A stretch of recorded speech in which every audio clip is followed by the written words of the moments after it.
कहानी की शुरुआत में हम एक अमेरिकन फुटबॉल मैच को देखते हैं, जहां पर वीआईपी स्टैंड्स में निकी नाम का एक आदमी अपनी गर्लफ्रेंड जेस के साथ आराम से बैठा हुआ था। मैच चल रहा था, लेकिन निकी का ध्यान गेम से ज्यादा क्राउड के ऊपर था। उसने एक खूबसूरत लड़की को सीट से उठकर जाते हुए देखा और उसी वक्त उसके दिमाग में एक खुराफाती आइडिया आया। उसने जेस के साथ एक छोटी सी शर्त लगाई कि देखते हैं कितने लोग उस लड़की को पलट कर देखेंगे। वहाँ बैठे हुए एक आदमी लिऊ यान ने कहा कि मुझे भी शर्त में हिस्सा लेना है, जिसके लिए निकी मान भी गया। सबने मजाक में $10 की शर्त रखी और काउंटिंग शुरू कर दी। जब लड़की स्टैंड से बाहर निकल गई तो आखिर में पूरी गिनती आई कि 7 लोगों ने उसे पलट कर देखा। इस शर्त में जेस ने सबसे पास का नंबर गेस किया था, इसीलिए वो शर्त जीत गई। लिऊ यान ने बिना किसी झिझक के पैसे दे दिए और फिर अगला राउंड शुरू करने को कहा। इस बार शर्त ये थी कि अगला फाउल कौन करेगा। जेस ये कहकर बाहर हो गई कि मुझे इस गेम की कोई नॉलेज ही नहीं है, लेकिन निकी शर्त पर कूद पड़ा और उसने $1000 की शर्त लगाई। सीटी बजते ही रेफरी ने फाउल का सिग्नल दिया और निकी ने जिस टीम पर दाव लगाया था वो सही निकला। उसने शर्त जीती और पैसे अपनी पॉकेट में डाल लिए।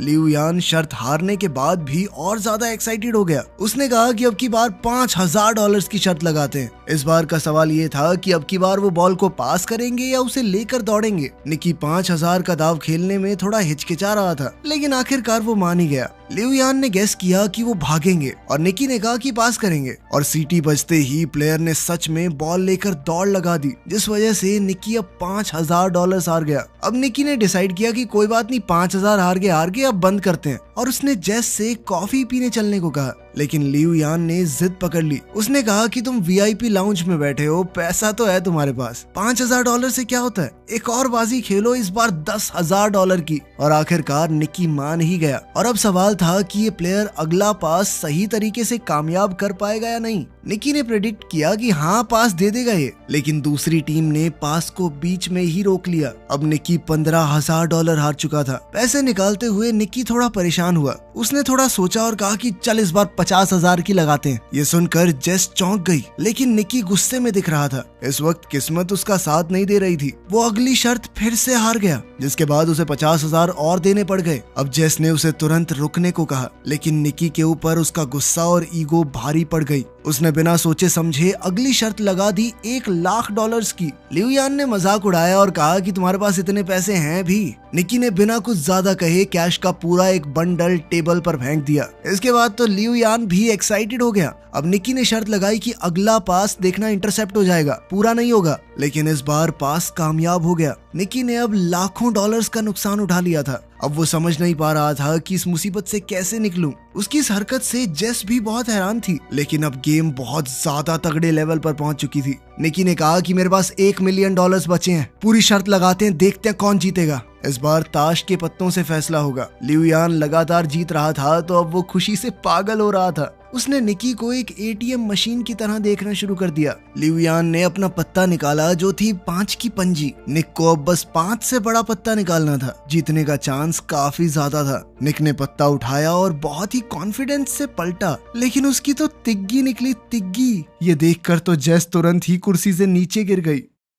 निकी ने जब गेम स्टार्ट की थी तो सिर्फ $4000 लगाने का मूड था, लेकिन अब तक वो $1 मिलियन से ज्यादा हार चुका था, यानी लगभग 9 करोड़ रुपए के करीब। इस शर्मनाक हार के बाद उसके पास कहने को कुछ नहीं बचा था, तो उसने चुपचाप जेस का हाथ पकड़ा और उसे बाहर ले जाने लगा। उसका मन बहुत दुखी था, लेकिन लिऊ यान अभी भी उसे और चिढ़ाने लगा। उसने कहा कि यही होता है बेटे, उस्ताद के साथ खेलने का नतीजा। निकी ने रुककर एक और शर्त लगाई, $2 मिलियन की। अब आइडिया थोड़ा नया था। निकी ने चैलेंज दिया कि लिऊ यान किसी भी रैंडम प्लेयर को दूरबीन से चुन सकता है, और अगर निकी ने उसका जर्सी नंबर सही से गेस कर लिया तो जीत उसकी। लिऊ यान इस बात से थोड़ा कंफ्यूज हो गया। उसने कहा कि ये तो भाई दिमाग पढ़ने वाली बात हो गई। उसे लग रहा था मानो निकी अपने पैर पर खुद कुल्हाड़ी मार रहा है। उसे थोड़ा शक भी था कि कहीं निकी कुछ चीटिंग तो नहीं कर रहा। उसके शक को दूर करने के लिए निकी ने कहा कि चल मैं गेस भी नहीं करता, इस बार जेस करेगी गेस। जेस ने गुस्से से निकी को देखा। उसे समझ नहीं आ रहा था कि आखिर ये चल क्या रहा है। क्या चांस है कि इतने लोगों में मैं जिसका जर्सी नंबर बोलूंगी वही होगा। ये कहकर वो वहाँ से जाने लगी, लेकिन लिऊ यान के सिक्योरिटी गार्ड ने उसे जाने से रोक लिया और उनके बीच छोटी सी झड़प हो गई। जेस ने खुद को थोड़ा शांत किया।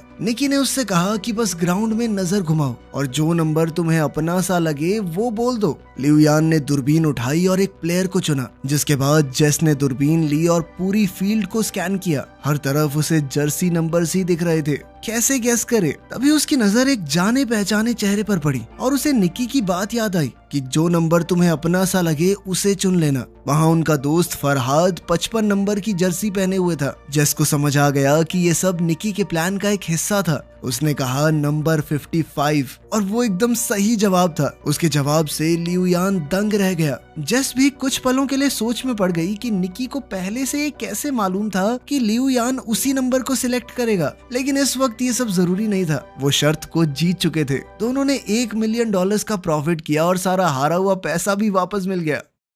2 बड़े कैश से भरे हुए बैग लेकर वो स्टेडियम से बाहर निकल गए। कार में निकी ने जेस को बताया कि ये सब कुछ उनके प्लान का हिस्सा था। वो लिऊ यान को काफी समय से ट्रैक कर रहे थे। दरअसल लिऊ यान हाई सोसाइटी में अपनी जुआ खेलने की बुरी आदत के लिए मशहूर था। उसके सामने कोई कुछ भी शर्त लगाए वो कूद पड़ता था। निकी की टीम ने ये पूरा प्लान बनाया था। जैसे ही लिऊ यान ने अपने होटल रूम से बाहर कदम रखा, उसके सबकॉन्शियस माइंड में नंबर 55 डाला गया। सिक्योरिटी गार्ड के लेबल पिन में भी 55 लिखा था। स्टेडियम के रास्ते में साइन बोर्ड्स पर भी वही नंबर था और उन्होंने उसे सिर्फ ये नंबर दिखाया नहीं बल्कि सुनाया भी। मैच देखने आते वक्त उन्होंने लिऊ यान की गाड़ी में एक गाना चलवाया था, जिससे उसे बार बार 55 नंबर का हिंट मिले। उस गाने में 124 बार 55 जैसी आवाज निकल रही थी, जिस वजह से लिऊ यान का दिमाग बार बार उस नंबर की तरफ खिंचा जा रहा था। साथ ही उसे फरहाद की एक फोटो भी दिखाई गई थी, जिससे वो एक विजुअल मेमोरी बन गई। जब वो दूरबीन से देख रहा था तो उसका दिमाग नेचुरली नंबर 55 की तरफ गया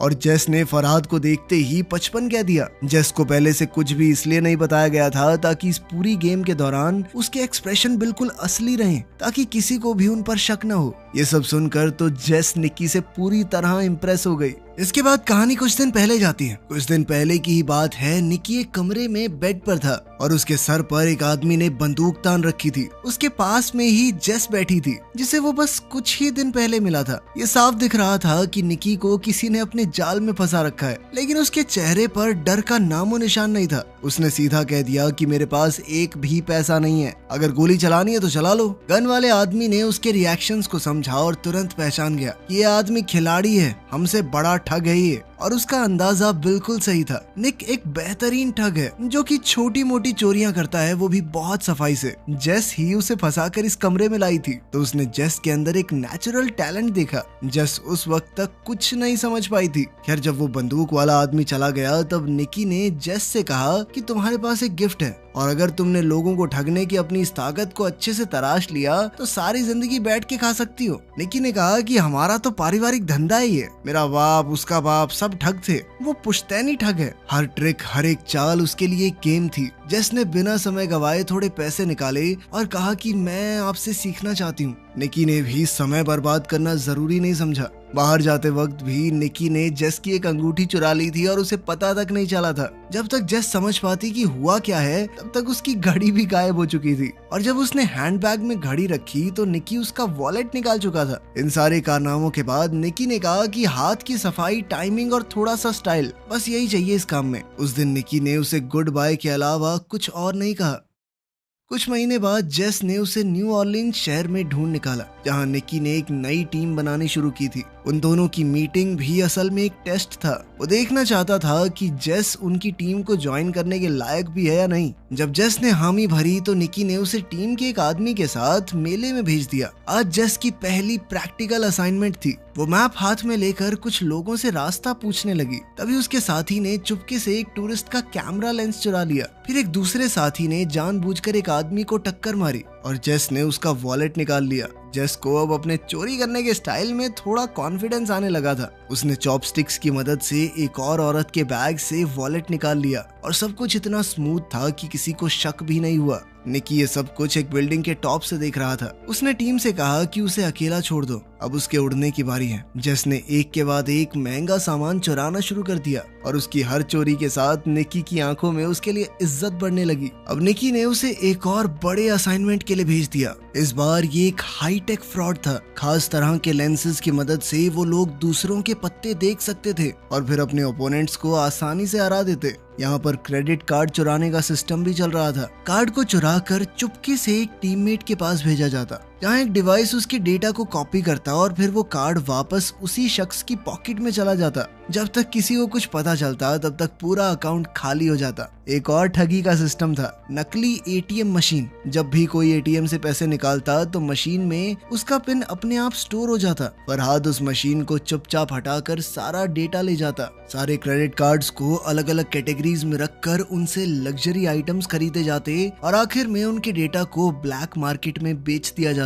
जेस ने एक दिन एक खूबसूरत नेकलेस देखा और पहन लिया, लेकिन निकी ने कहा कि इसे तुरंत उतार दो। उसने सख्ती से समझाया कि सारी चीजों को बेचना होगा, कुछ भी हमारा पर्सनल नहीं होना चाहिए। जेस पहली बार इतने बड़े लेवल की ठगी देख रही थी। चुराई हुई चीजों के पहाड़ के बीच में खड़े होने का फील कुछ और ही था। अगले दिन जेस और फरहाद एक अमीर इलाके में घूम रहे थे। उनका काम था नाटक करना। फरहाद बेहोश हो गया और जेस चिल्लाकर एक्टिंग करने लगी, प्लीज कोई हमारी मदद करो प्लीज। ये एक तरह की डिस्ट्रैक्शन थी जिसका फायदा टीम के बाकी लोगों ने आसपास के अमीरों का सामान चुरा कर उठाया और फिर पूरी टीम एक एम्बुलेंस में छुपकर निकल गई। ये सब कुछ इतना अच्छे से प्लान था कि कोई कुछ समझ ही नहीं पाया। उस रात उन सब ने मिलकर सेलिब्रेट किया। निकी ने सबकी तारीफ की क्योंकि सिर्फ एक हफ्ते में उन्होंने $1.2 मिलियन कमा लिए थे। अगले दिन टीम के सभी लोग अलग होने वाले थे। सभी डॉक्यूमेंट्स को डिस्ट्रॉय कर दिया गया और सबको भरोसा दिलाया गया कि कुछ दिनों के अंदर तुम्हारे पैसे तुम्हारे बैंक अकाउंट में आ जाएंगे। लेकिन पुराने मेंबर जानते थे कि निकी का एक लास्ट मिशन अभी भी बाकी है। उन्होंने उसे 1.2 मिलियन कैश दिया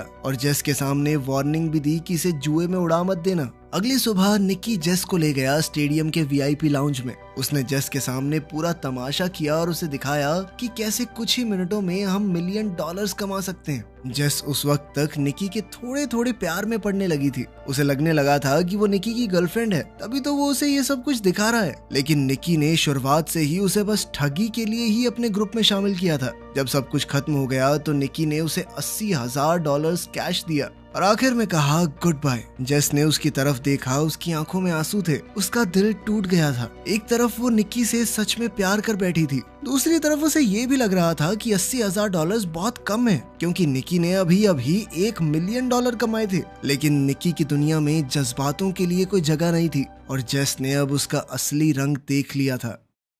लगभग 3 साल बाद हम एक रेस कार को सर्विस स्टेशन में घुसते हुए देखते हैं और जल्द ही हमें निकी भी वहां नजर आया। उसकी आंखों में थकान थी और उसके चेहरे पर साफ लिखा हुआ था कि पैसे खत्म होने वाले हैं। लंच के वक्त उसकी एक रेस कार टीम के मालिक गरिया के साथ मीटिंग थी। गरिया की रिसर्च टीम ने EXR नाम का एक नया एल्गोरिदम डेवलप किया था, लेकिन वो इस एल्गोरिदम को और बढ़िया करके अपने जीतने के चांसेस और बढ़ाना चाहते थे। इसके लिए उन्होंने निकी को काम पर रखा। प्लान बिल्कुल सिंपल था। निकी उनका चीफ इंजीनियर होने का नाटक करेगा, फिर वो ऐसा दिखाएंगे कि उसके और गरिया के बीच में लड़ाई हो गई है ताकि दूसरी टीम्स उनके जाल में फंस सकें। इसके बाद निकी फिर EXR का एक फेक वर्जन बेचेगा राइवल टीम को और असली सिस्टम गरिया की टीम इस्तेमाल करेगी, जिससे उनकी जीत पक्की हो जाएगी। डील के हिसाब से निकी को €1 मिलियन मिलने वाले थे इस काम के लिए और फेक सिस्टम बेचने से जो कमाई होगी वो भी उसकी। निकी ने इस काम को मजाक समझा। इतना सिंपल स्कैम तो वो नींद में भी कर सकता था,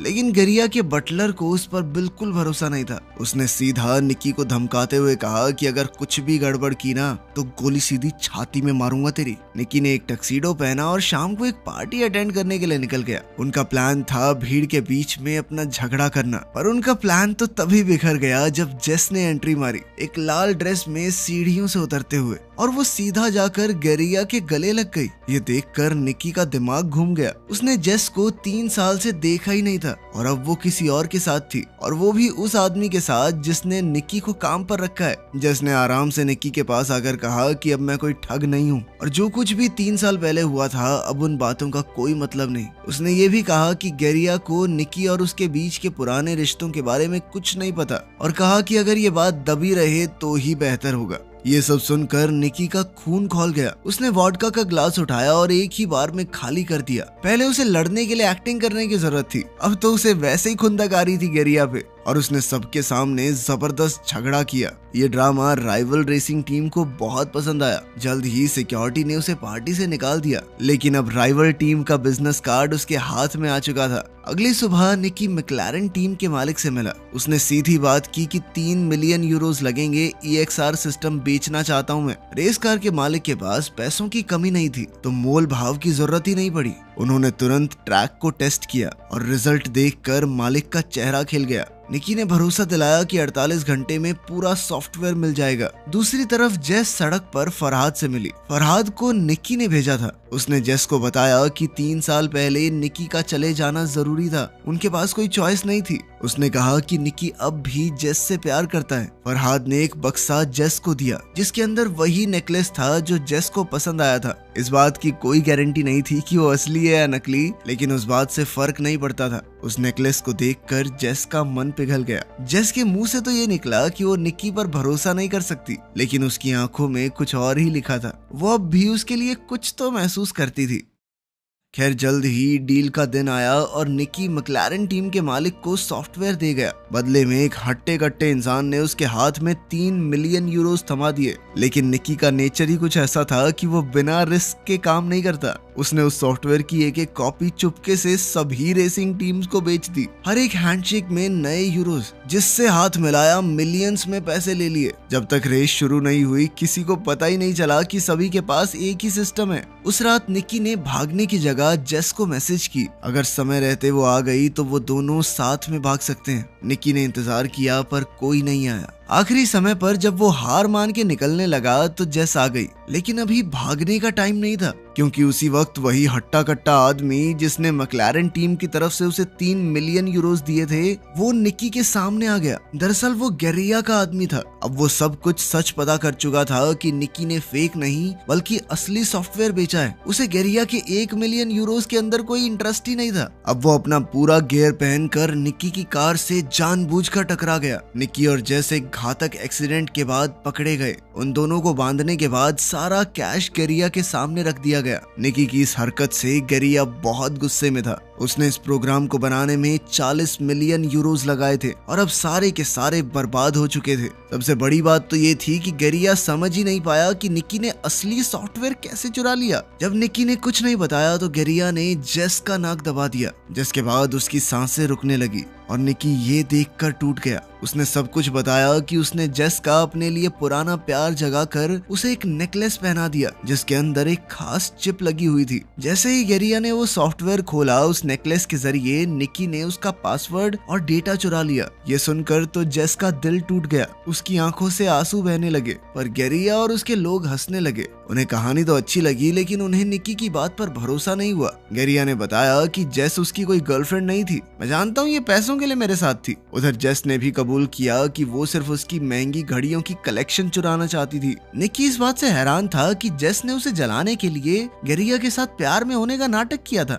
अब दोनों ही पकड़े गए थे। गेरिया ने ज्यादा वक्त नहीं लिया। उसने बुचर से पूछा कि निकी ने सॉफ्टवेयर कैसे चुराया। जैसे ही निकी बोलने लगा, बुचर ने गोली चला दी। वो गोली सीधी निकी के सीने में घुस गई। गेरिया का चेहरा सफेद पड़ गया। उसने घबराकर बुचर से कहा कि पैसा वापस कमाया जा सकता है, लेकिन अगर मर्डर के चक्कर में अंदर हो गया ना मैं, तो जिंदगी खत्म। उसने बुचर को तुरंत निकाल दिया और वेयरहाउस से भाग गया। जेस बहुत ज्यादा रो रही थी, लेकिन बुचर ने कहा कि डरने की जरूरत नहीं है। वो असलियत में निकी का ही आदमी था, और सच कहूँ तो उसका बाप हूँ मैं, असली बाप। उसने गोली जानबूझकर दिल के साइड में चलाई थी। उसने टेप से जख्म को सील किया, सुई से खून निकाला और उसकी छाती में एयर प्रेशर को स्टेबलाइज किया। अचानक निकी ने फिर से अपनी आंखें खोल दी। वो अब भी जिंदा था। ये एक्ट थोड़ा पागलपन से भरा हुआ था, लेकिन काम तो कर गया। पैसों का ढेर उनके पीछे पड़ा था और वो तीनों वहां से निकल गए। निकी दरअसल एक अनाथ था और उसे इसी बटलर ने पाला था। उसने ही निकी को ये सारी चोरी चकारी की स्किल्स सिखाई थी।